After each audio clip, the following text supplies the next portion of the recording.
It was different at first. I enjoyed it. I found myself having certainly a shorter temper with most people. You know, it's hard to identify myself with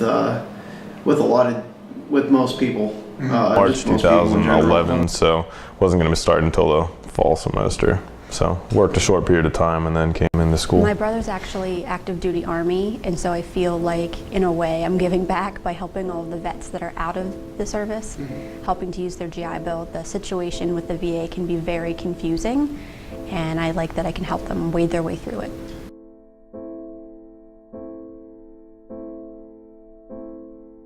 Daniel Tote, and I was in the military active duty for 4 years, 2007 to 2011. December 7th, 2012.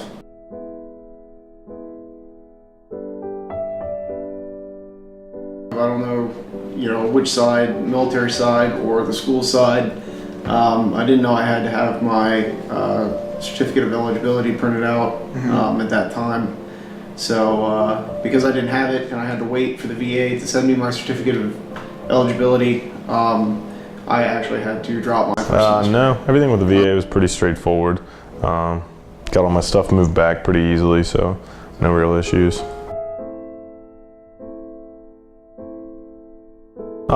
I have no direct complaints from my personal experience, just because I haven't had any sort of issues as far as having to make claims. I mean, when it comes down to them paying for my school tuition and whatnot, it just fill out the forms I'm supposed to fill out. They take care of the payments when they need to. So I've never had any issues with that. The VA office on campus was actually very helpful.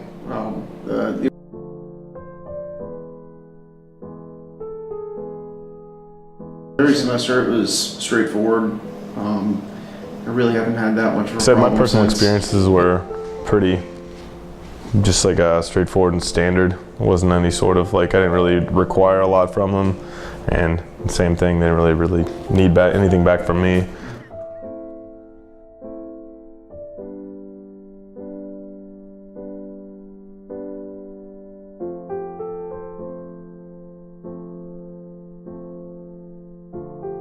I am an administrative support specialist for the Office of Veterans Programs here at Penn State University Park.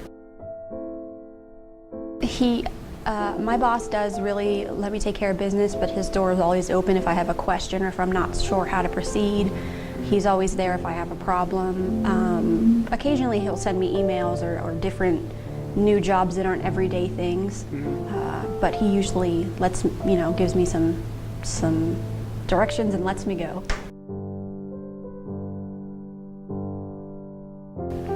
Risks, I would only say occasionally we have to deal with some students who are struggling with things like PTSD, even our own students that work for us. So sometimes we have to be on our toes. I do. I think by educating our veterans, not only are we helping them to succeed in life after the military, but it's just going to benefit our entire population to have more educated individuals, especially vets, in our communities. We have to plan it, then the person gets to go on the trip, and then when they come back we have to reconcile it all and put it through all the budget systems, which can be complicated. The best part of my job is being able to see their paperwork through the beginning to the end, to see them graduate, to see that we help them make it through and that they did it and they're off to something new and exciting. We have work study students in our office, and a lot of times I get to bond with those students and get to know where they're from, get to know where they're going, and I just think that that's, pulls on your heartstrings. It's just a good benefit.